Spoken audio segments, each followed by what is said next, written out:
Well, here we are, the very last day, verse 21, and this is what it says. Do not be overcome by evil, but overcome evil with good. God, if you have something to say, we're listening. Here's what I love about this verse. Paul wraps up kind of taking all the things that he laid out to the church of Rome, but knowing that we would be readers of this one day. This wasn't a letter that he wrote thinking, well, is it going to get to its intended destination? Are they going to save it? Are they going to read it? What's going to happen to it? He knew through God's inspiration that this was going to be something that was going to be read and dissected and memorized and used as nonprofit organizations for years to come. And so everything he wrote down in chapter 12, he is summing up with this last verse. Do not be overcome by evil, but overcome evil with good. Here's the thing. In the end, all the great axioms, the great advice, the great leadership stuff, the biblical stuff, all the verses, in the end, we have to make the decision. Do we want to be overcome by evil because evil exists in the world, or do we want to work diligently, clearly, to overcome evil with good? Do we want the things that we do, the behaviors we have, how we treat people, how we interact with our enemies, do we want those things, the way we show love to one another, do we want those things to be the things that steer our lives and direct our actions? Or do we want to say, you know what, whatever happens, happens. And I'm going to try my best. I'm going to try and be a good person. And sometimes I'm going to screw up, but whatever. That is saying okay to the way the world does it. And here's the thing, and I'm not being Christian weird. I'm not being super spiritual.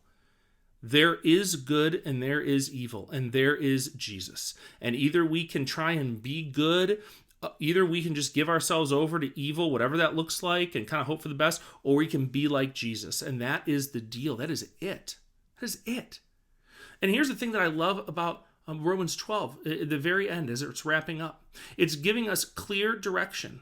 It's not giving us multiple options, and it's not giving us different ways of doing it. Either we're going to be overcome by evil, or we're going to overcome evil with good.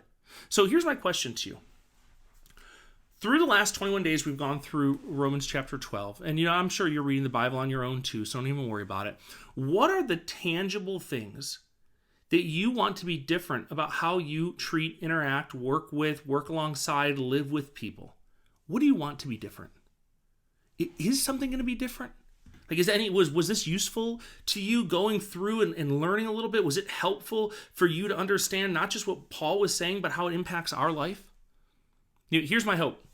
That you're able to take a moment and take a step back and realize that we don't have unlimited options.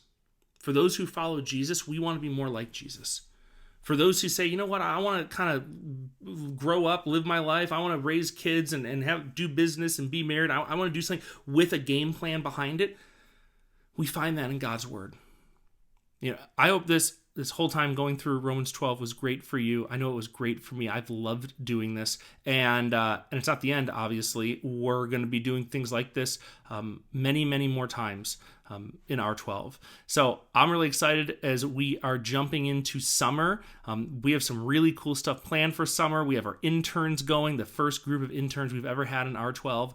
And we're with a lot of anticipation and excitement for what's going to be happening this next year. So we're praying. We're excited. A lot of anticipation. We thank you for being a part of R12, and we can't wait to see what's next. So enjoy yourself. Maybe read Romans 12 when you get a chance. We'll see you later.